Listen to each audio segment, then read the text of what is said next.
नमस्कार मित्रों, कैसे हो आप सब। स्वागत है आपका ब्रिलियंट आईक्यू में।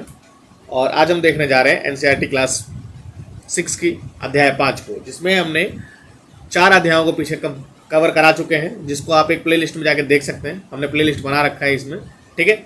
और चैनल को लाइक और सब्सक्राइब करना ना भूलिएगा। आइए देखते हैं अध्याय 5, राज्य, राजा और एक प्राचीन गढ़ राज्य। चुनाव का दिन था। जब शंकरन उठा तो उसने देखा उसके नाना नानी वोट डालने जा रहे थे। दरअसल वे चुनाव केंद्र पर सबसे पहले पहुंचना चाहते थे। शंकरन जानना चाहता था कि आखिर वे इतना उत्साहित क्यों थे। उसके नाना जी ने उसे जल्दी में समझाने की कोशिश की और कहा, आज हम अपने शासकों का चुनाव करने जा रहे हैं। किसका चुनाव? शासकों का। तो सबसे पहले चैप्टर आपको समझाएगा कि कुछ लोग शासक कैसे बने, ठीक है। तो लगभग 50 वर्षों से हम अपने शासकों का चुनाव मतदान के जरिए करते आ रहे हैं, लेकिन बहुत पहले लोग शासक कैसे बनते थे? हमने अध्याय 4 में देखा था कि जो शासक बनते थे उन्हें जन चुनते थे, यानी लोकतांत्रिक प्रक्रिया द्वारा क्या बनते थे? शासक बनते थे। परंतु करीब 3000 साल पहले राजा बनने की इस प्रक्रिया में कुछ परिवर्तन दिखाई दिए।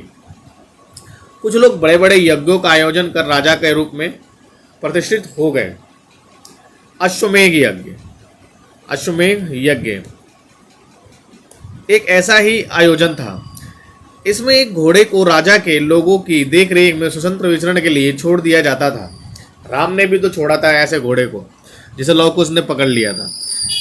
इस घोड़े को किसी दूर दराज ने रोका तो वहां अश्वमेध यज्ञ करने वाले राजा से लड़ाई करनी पड़ती थी। अगर उन्होंने घोड़े को जाने दिया तो इसका मतलब यह होता था अश्वमेध यज्ञ करने वाला राजा उनसे ज़्यादा शक्तिशाली था। इसके बाद उन राजाओं को यज्ञ में आमंत्रित किया जाता था। यह यज्ञ विशिष्ट पुरोहित द्वारा संपन्न किया जाता था। इसके लिए उन्हें उपहारों से सम्मिलित किया जाता था। अश्वमेध यज्ञ करने वाला राजा बहुत शक्तिशाली माना जाता था। यज्ञ में आमंत्रित सभी राजा उसके लिए उपहार लाते थे। इन सभी आयोजनों में राजा का मुख्य स्थान होता था। किसका मुख्य स्थान होता था? राजा का मुख्य स्थान होता था। उसे राज सिंहासन या बाघ की खाल के एक विशेष आसन पर बैठाया जाता था। अभी तक हमने जो देखा उसमें यह था कि राजा जो था प्राचीन काल में जन द्वारा चुना जाता था, लेकिन आज से 3000 साल पहले राजा के चुनाव में कुछ परिवर्तन हुआ। कुछ राजा यज्ञों द्वारा भी अपने आप को प्रतिष्ठित करने लगे। राजाओं द्वारा अश्वमेध यज्ञ कराया जाने लगा। और अश्वमेध यज्ञ में होता क्या था? लोग अपने घोड़े को स्वतंत्र विचरण के लिए छोड़ देते थे। जो राजा उसे पकड़ लेता उसे उस राजा से युद्ध करना होता, और जो उसे अपने राज्य से गुजरने देता घोड़े को, उसे राजा का स्वाधीनता स्वीकार करनी होती थी। युद्ध क्षेत्र में राजा का सारथी ही उसका सहचर होता था। यज्ञ के अवसर पर वह राजा की विजयों तथा अन्य गुणों का गान करता था। राजा के सगे संबंधी, खासकर उसकी रानियों और पुत्रों को भी कई छोटे छोटे अनुष्ठान करने थे। अन्य सारे आमंत्रित राजाओं का सिर्फ बैठकर यज्ञ की पूरी प्रक्रिया को देखना भर था। राजा के ऊपर पुरोहित पवित्र जल के छिड़काव के साथ साथ अन्य कई अनुष्ठान करता था। विष अथवा वैश्य जैसे सामान्य लोग उपहार लाते थे। उन्हें पुरोहित शूद्र मानते थे। उन्हें कई अनुष्ठानों में शामिल नहीं किया जाता था। वर्ण व्यवस्था जो प्राचीन काल में थी उसके बारे में समझाने की कोशिश की हुई है। इस समय में उत्तर भारत, खासकर गंगा यमुना क्षेत्र, कई ग्रंथ रचे गए। ऋग्वेद के बाद रचे होने के कारण ये उत्तर वैदिक ग्रंथ कहलाए। उत्तर वैदिक ग्रंथ किसे कहते हैं? जो ऋग्वेद के बाद रचे जाते हैं। ऋग्वेद के कारण रचे जाने का उत्तर वैदिक ग्रंथ कहलाते हैं। इसके अंतर्गत सामवेद, यजुर्वेद, अथर्ववेद तथा अन्य ग्रंथ शामिल हैं। पुरोहित द्वारा रचित इन ग्रंथों में विभिन्न प्रकार के अनुष्ठान और संपादन की विधियां बताई गई हैं। इनमें सामाजिक नियमों के बारे में भी बताया गया है। उस समय समाज में कई समूह थे, जिनमें पुरोहित, योद्धा, कृषक, पशुपालक, व्यापारी, शिल्पकार, श्रमिक, मछली पकड़ने वाले तथा जंगल में रहने वाले लोग शामिल थे।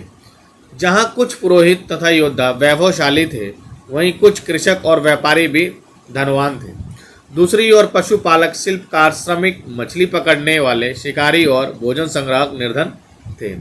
पुरोहितों ने लोगों के लोगों को 4 वर्गों में विभाजित किया था, जिसे वर्ण कहा जाता था। उनके अनुसार प्रत्येक वर्ण के अलग अलग कार्य निर्धारित थे। पहला वर्ण ब्राह्मण था, उसका काम वेदों का अध्ययन, अध्यापन, यज्ञ करना था, जिसके लिए उन्हें उपहार मिलता था। दूसरा शासकों का था, जिन्हें क्षत्रिय कहा जाता था, उनका काम युद्ध करना और लोगों की रक्षा करना था। तीसरे पर विश्य या वैश्य आते थे, इनमें कृषक, पशुपालक, व्यापारी आते थे। यानी वैश्य में कौन कौन शामिल थे? कृषक थे, पशुपालक थे और व्यापारी शामिल थे। क्षत्रिय और वैश्य दोनों को ही यज्ञ करने का अधिकार प्राप्त था। वर्णों में अंतिम स्थान था शूद्र का। इनका काम अन्य तीनों वर्णों की सेवा करना था। इन्हें कोई अनुष्ठान करने का अधिकार नहीं था। प्रायः औरतों को भी शूद्रों के समान माना गया। देखो, वैदिक काल में औरतों को किसके समान माना गया? शूद्रों के समान माना गया। महिलाओं तथा शूद्रों को वेद अध्ययन करने का अधिकार नहीं था। महिलाओं को और शूद्रों को वेद का पाठ करने का अधिकार नहीं था, वेद को पढ़ने का अधिकार नहीं था। पुरोहितों के अनुसार सभी वर्णों का निर्धारण जन्म के आधार पर होता था।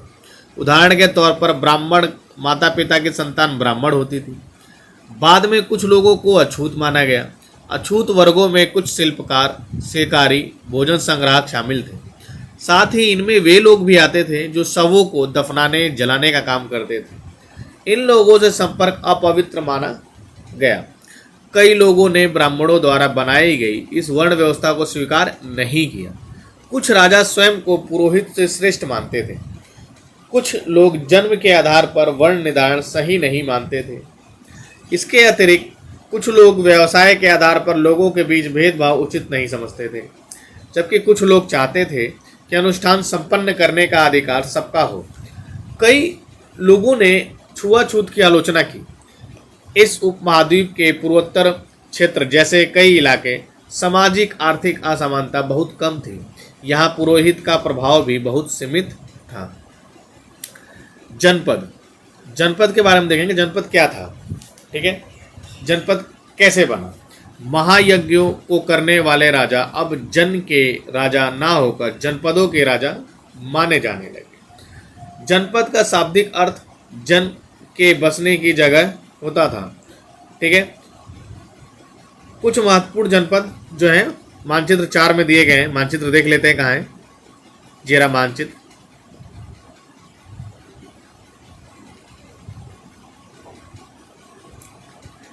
देखते हैं जनपदों को। स्टार्ट करते हैं। ये ब्रह्मपुत्र नदी है। कौन सी नदी है? ब्रह्मपुत्र। और ये गंगा नदी है। ठीक, देखिए, अंग पूर्वी क्षेत्र में था। वज्जी, वैशाली, मगध, राजगृह, कौशाम्बी, कोसल, हस्तिनापुर, पंचाल, कुरु।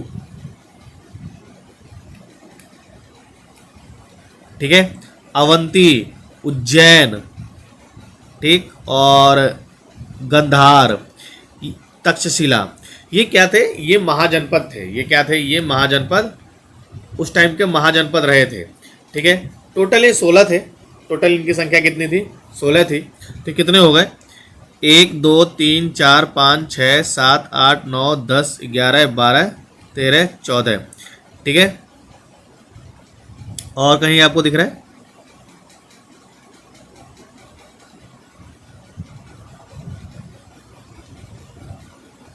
नहीं।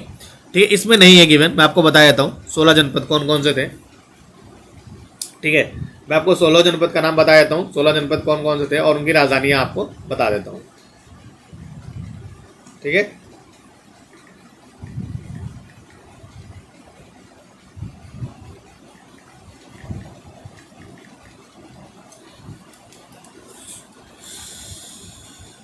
सोलह जनपद के नाम आपको बता देता हूँ और उनकी राजधानी आपको क्लियर कर देता हूँ, जिससे आपको इसको समझने में, देखने में ज़्यादा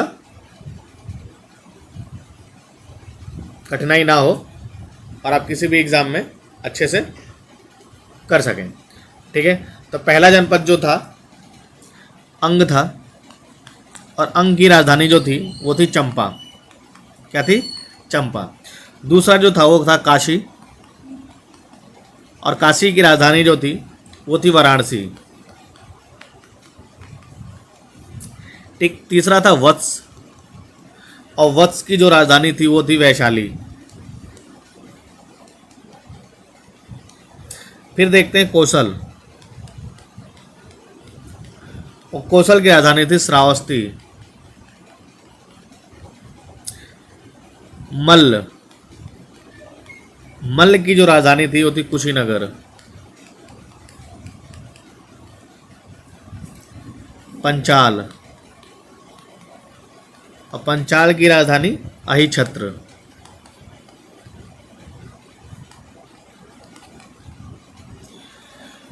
फिर चेंदी, चेंदी की राजधानी शक्तिमती।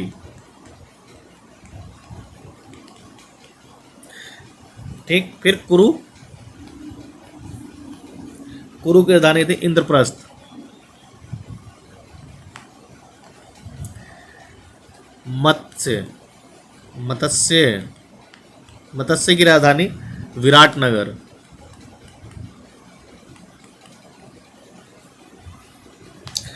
फिर सूरसेन,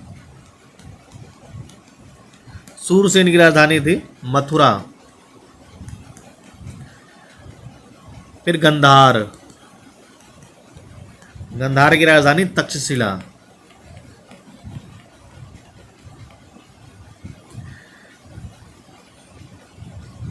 अशमक,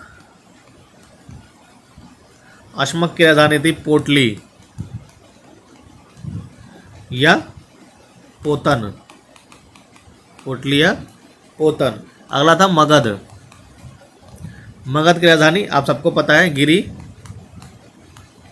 ब्रज या राजगिरी।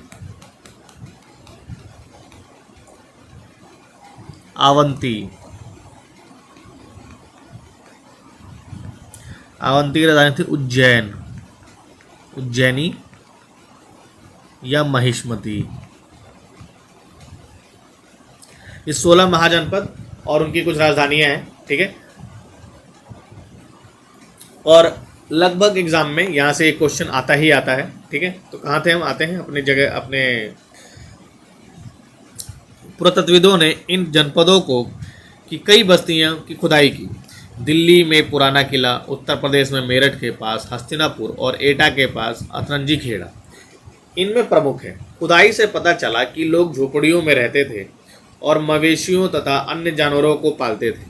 वे चावल, गेहूं, धान, जौ, दालें, गन्ना, तिल तथा सरसों जैसी फसलें उगाते थे। ठीक है, लोग मिट्टी के बर्तन भी बनाते थे। इनमें कुछ धूसर और कुछ लाल रंग के होते थे। इन पुरास्थलों में कुछ विशेष प्रकार के बर्तन मिले हैं जिन्हें चित्रित धूसर पात्र के रूप में जाना जाता है। यानी महाजनपद काल में कैसे पात्र बनते थे, चित्रित धूसर पात्र बनाए जाते थे। जैसा कि इनके नाम से ही स्पष्ट है, इन बर्तनों पर चित्रकारी की गई है। ये आमतौर पर सरल रेखाओं तथा ज्यामितीय आकृतियों के रूप में है। महाजनपद, अब तक आपने देखा जनपद, अभी है महाजनपद। करीब 2500 साल पहले कुछ जनपद अधिक महत्वपूर्ण हो गए, इन्हें महाजनपद कहा जाने लगा। अधिकतर महाजनपदों की एक राजधानी होती थी। कई राजधानियों में किलेबंदी की गई थी, अर्थात इनके चारों ओर लकड़ी, ईंट, पत्थर की ऊंची दीवारें बनाई गई थीं। ऐसा लगता है कि लोगों ने अन्य राजाओं के आक्रमण से डरकर अपनी सुरक्षा के लिए इन किलों का निर्माण किया। कुछ राजा अपनी राजधानी के चारों ओर विशाल, ऊंची और प्रभावशाली दीवार खड़ी कर अपनी समृद्धि और शक्ति का प्रदर्शन भी करते थे। इस तरह से किले के अंदर रहने वाले लोगों और उस क्षेत्र पर नियंत्रण रखना भी सरल हो जाता होगा। इस तरह की विशाल दीवार बनाने के लिए व्यापक भोजन की आवश्यकता थी और लोगों की संख्या में ईंटों तथा पत्थरों का इंतजाम करना पड़ता था। हजारों स्त्री, पुरुषों तथा बच्चों ने इसके लिए अथक परिश्रम किया होगा। इनके लिए संसाधनों की आवश्यकता पड़ती होगी। अब राजा सेना रखने लगा। पहले क्या था, वैदिक काल में क्या था, अस्थायी सेना थी। राजा अपने सेना के लिए दूसरों पर निर्भर था, लेकिन अब यहाँ पे महाजनपद काल में स्थायी सेना राजा रखने लगा। सिपाहियों को नियमित वेतन देकर पूरे साल रखा जाता था। कुछ भुगतान संभवतः आहत सिक्के याद रखना, भारतीय महाद्वीप में चलने वाला सबसे पहला सिक्का था, आहत सिक्का के रूप में होता था। इन सिक्कों के बारे में हम कहाँ देखेंगे, अध्याय 8 में पढ़ेंगे। ठीक है, देख रहे हैं कि दीवार है कौशाम्बी की, ठीक, कैसी बनी हुई है, कितनी बढ़िया तरीके से बनाई गई है। कर यानी टैक्स के बारे में देखेंगे। उस टाइम पे कर का मतलब क्या था। महाजनपदों के राजा विशाल किले बनवाते थे और बड़ी सेना रखते थे, इसलिए इन्हें प्रचुर संसाधन की आवश्यकता होती थी। इसके लिए उन्हें कर्मचारियों की भी आवश्यकता होती थी। अतः महाजनपदों के राजा लोगों द्वारा समय समय पर लाए गए उपहारों पर निर्भर न रहकर अब नियमित रूप से कर वसूलने लगे। कर का फसलों पर लगाए गए सबसे पहले महत्वपूर्ण थे। फसलों पर जो कर लगाए गए थे वो सबसे महत्वपूर्ण थे, क्योंकि अधिकांश लोग ही कृषक थे। प्रायः उपज का 1/6वां भाग महाजनपद काल में जो टैक्स था वो कितना था, 1/6वां भाग, ठीक है, के रूप में निर्धारित किया जाता था, जिसे भाग कहा जाता था। ठीक है, 1/6वां भाग। कारीगरों के ऊपर भी क्या लगाया गया, टैक्स लगाया गया, जो प्रायः श्रम के रूप में चुकाए जाते थे। जैसे कि एक बुनकर, लोहार या सुनार राजा के लिए महीने में 1 दिन काम करता था। ठीक है, कौन कौन, बुनकर हो गया, सुनार हो गया, जो कारीगर थे वो राजा के लिए महीने में 1 दिन क्या करता था, राजा के लिए काम करता था। ठीक, पशुपालकों को जानवरों या उनके उत्पाद के रूप में कर देना पड़ता था। व्यापारियों को सामान खरीदने बेचने पर कर चुकाना पड़ता था। आखेटकों, संग्राहकों को जंगल से प्राप्त वस्तुएं देनी पड़ती थी। ठीक, सोच के देखिए क्या देते होंगे आखेटक और संग्राहक राजा। कृषि में परिवर्तन के तत्व तो यहाँ पे नजर आने लगे। क्या परिवर्तन हुए देखते हैं। इस युग में कृषि के क्षेत्र में दो बड़े परिवर्तन आए। हल के फाल अब लोहे के बनने लगे। अब कठोर जमीन को लकड़ी के फाल की तुलना में लोहे के फाल से आसानी से जोता जा सकता था। इससे फसलों की उपज बढ़ गई। दूसरे, लोगों ने धान के पौधों का रोपण शुरू किया, अर्थात खेती में बीज छिड़ककर धान उपजाए के बजाय धान की पौधे तैयार कर उनका रोपण शुरू हो गया। यानी धान का रोपण शुरू हो गया। इस टाइम पे लोहे का फाल बनने लगा और धान का रोपण चालू हो गया। अब पहले की तुलना में बहुत ज़्यादा पौधे जीवित रह जाते, इसलिए पैदावार भी ज़्यादा होने लगी। इसमें कमर तोड़ परिश्रम लगता था। ये काम ज़्यादातर दास दासी, भूमिहीन खेतीहर मजदूर करते थे। ठीक, एक सूक्ष्म निरीक्षण करते हैं किसका, मगध का। पहले करते हैं मगध। मगध को आपने देखा गंगा के क्षेत्र में, बिहार में है। लगभग 200 सालों के भीतर मगध सबसे महत्वपूर्ण जनपद बन गया। गंगा और सोन नदी जैसी नदियां मगध से होकर बहती थीं। कौन सी नदी बहती थी मगध से होकर, गंगा और सोन। यातायात, जल वितरण जमीनों को उपजाऊ बनाने के लिए बहुत महत्वपूर्ण थी। मगध का एक हिस्सा जंगलों से भरा था। इन जंगलों में रहने वाले हाथियों को पकड़कर उन्हें प्रशिक्षित कर सेना में काम में लगाया जाता था। यही नहीं, जंगलों से घर, गाड़ियाँ तथा रथ बनाने के लिए लकड़ी मिलती थी। इसके अलावा इस क्षेत्र में लौह अयस्क की खदानें हैं। मजबूत औजार और हथियार बनाने के लिए ये बहुत उपयोगी थे। मगध में 2 बहुत शक्तिशाली शासक बिंबिसार और अजातशत्रु हुए। अन्य जनपदों को जीतने के लिए ये हर संभव साधन अपनाते थे। महापद्मनंद एक और महत्वपूर्ण शासक था। उन्होंने अपने नियंत्रण का क्षेत्र इस महाद्वीप के उत्तर पश्चिम भाग तक फैला लिया था। बिहार में राजगृह, जो आधुनिक राजगीर है, कई सालों तक मगध की राजधानी बनी रही। बाद में पाटलिपुत्र को राजधानी बनाया गया। 2300 साल पहले की बात है। मैसेडोनिया का राजा सिकंदर विश्व विजय करना चाहता था। पूरी तरह सफल ना होने पर वह मिस्र और पश्चिम एशिया के कुछ राज्यों को जीतता हुआ भारतीय उपमहाद्वीप में व्यास नदी के किनारे तक पहुंच गया। जब उसने मगध की ओर कूच करना चाहा तो उसके सिपाहियों ने इनकार कर दिया। वे इस बात से भयभीत थे कि भारत के शासकों के पास पैदल, रथ, हाथियों की बहुत बड़ी सेना है। मगध के बाद देखते हैं वज्जी को। जैसा कि हमने ऊपर पढ़ा, मगध एक शक्तिशाली राज्य बन गया था। उसके नज़दीक ही वज्जीराज था, जिसकी राजधानी क्या थी? वैशाली थी। यहाँ एक अलग किस्म का शासन व्यवस्था थी जिसे गण या संघ कहते थे। वज्जी में गणतांत्रिक व्यवस्था थी। गण या संघ में कई शासक होते थे। कभी कभी लोग एक साथ शासन करते थे जिसमें प्रत्येक व्यक्ति राजा कहलाता था। ये सभी राजा विभिन्न अनुष्ठानों को एक साथ संपन्न करते थे। सभाओं में बैठकर ये बातचीत, बहस और वाद विवाद के जरिए तय करते थे कि क्या करना है और किस तरह करना है। शत्रुओं के आक्रमण से निपटने के लिए वे मिलकर चर्चाएं करते थे। स्त्रियां, दास तथा कामगार इन सभाओं में हिस्सा नहीं ले सकते थे। बुद्ध तथा महावीर, जिनके बारे में अध्याय 6 में पढ़ेंगे, दोनों ही गण या संघ से संबंधित थे। पद्य साहित्य में संघ के जीवन का बहुत ही जीवित वर्णन मिलता है। गण, गण किसे कहते थे? गण शब्द का प्रयोग कई सदस्यों वाले समूह के लिए किया जाता है। और संघ, संघ अर्थात संगठन या सभा। वज्जी संघ का वर्णन दीघ निकाय में से लिया गया है। देखिए कितना अच्छा क्वेश्चन बन सकता है। वज्जी संघ का वर्णन दीघ निकाय से लिया गया है। दीघ निकाय क्या है? एक प्रसिद्ध बौद्ध ग्रंथ है जिसमें बुद्ध के कई व्याख्यान दिए गए हैं।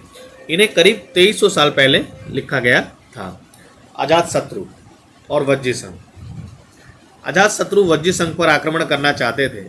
उन्होंने अपने मंत्री वस्यकार, यानी अजातशत्रु का जो मंत्री था उसका नाम क्या था? वस्यकार, को बुद्ध के पास सलाह लेने के लिए भेजा।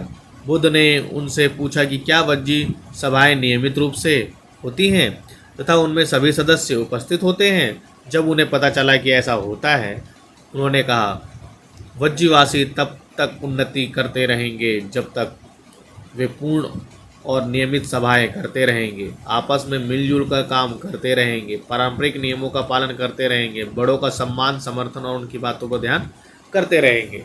यानी अगर कोई भी समाज मिलजुल कर चले तो उसको हराना क्या है? असंभव है। ठीक है। वज्जी महिलाओं के साथ जोर जबरदस्ती नहीं करेंगे और उन्हें बंधक नहीं बनाएंगे। महिलाओं का सम्मान भी किसी समाज में क्या है? बहुत जरूरी है। शहरों तथा गांवों में चैत्यों का रख रखाव करेंगे। विभिन्न मतावली संतों का सम्मान करेंगे और उन्हें आने जाने पर कोई रोक नहीं लगाएंगे। तब तक वज्जी का उत्थान होता रहेगा, वज्जी आगे की तरफ बढ़ती रहेगी। कई शक्तिशाली राजा इन संघों को जीतना चाहते थे। इसके बावजूद उनका राज्य अब से लगभग 1500 साल पहले तक चलता रहा। उसके बाद गुप्त शासकों ने गण और संघ पर विजय प्राप्त कर उन्हें अपने राज्य में शामिल कर लिया। लास्ट में गण और संघ पर विजय किसने प्राप्त किया? गुप्त शासकों ने। ठीक है, गुप्त शासकों ने ही गण और संघ पर विजय प्राप्त किया। अन्य तथ्य देखते हैं। यूनान और एथेंस एटलस में देखना है। और लगभग 2500 साल पहले एथेंस के लोगों ने एक शासन व्यवस्था की स्थापना की जिसे प्रजातंत्र या गणतंत्र कहते हैं। यह व्यवस्था लगभग 200 सालों तक चली। इनमें 30 साल से ऊपर के उन सभी पुरुषों को पूर्ण नागरिकता प्राप्त थी जो दास नहीं थे। वहाँ एक सभा थी जो महत्वपूर्ण विषयों पर निर्णय लेने के लिए साल भर में कम से कम 40 बार बुलाई जाती थी। इन सभा में सभी नागरिक भाग लेते थे। शासन के कई पदों पर नियुक्तियां लॉटरियों द्वारा होती थी। सभी नागरिकों को सेना और नौसेना अपनी सेवाएं देनी थी। सेना में और नौसेना में अपनी सेवाएं देनी थी, चाहे वो कोई भी नागरिक से ही। औरतों को नागरिक का दर्जा नहीं मिलता था, यानी एथेंस में जो औरत थी उनको नागरिक का दर्जा नहीं मिलता था। व्यापारियों तथा शिल्पकारों के रूप में एथेंस में रहने वाले, काम करने वाले बहुत से विदेशियों को भी नागरिक अधिकार नहीं मिले थे। एथेंस में खदानों, खेतों, घरों और कार्यशालों में काम कर रहे दासों को भी नागरिक अधिकार नहीं मिले थे। ठीक है, ये कुछ उपयोगी वर्ण हैं। राजा, अश्वमेध यज्ञ, वर्ण, जनपद, महाजनपद, किलेबंदी, सेना, कर, पौधरोपण, गण और प्रजातंत्र। ठीक है, ये आपका होमवर्क है। आपको ये सेल्फ करना है। आपको जो ऊपर चैप्टर पढ़ाया गया है वहाँ से देखना है, ढूंढना है और इसका आंसर बताना है। ठीक है, और कुछ राजाओं के नाम आपको ढूंढ के लिखने हैं।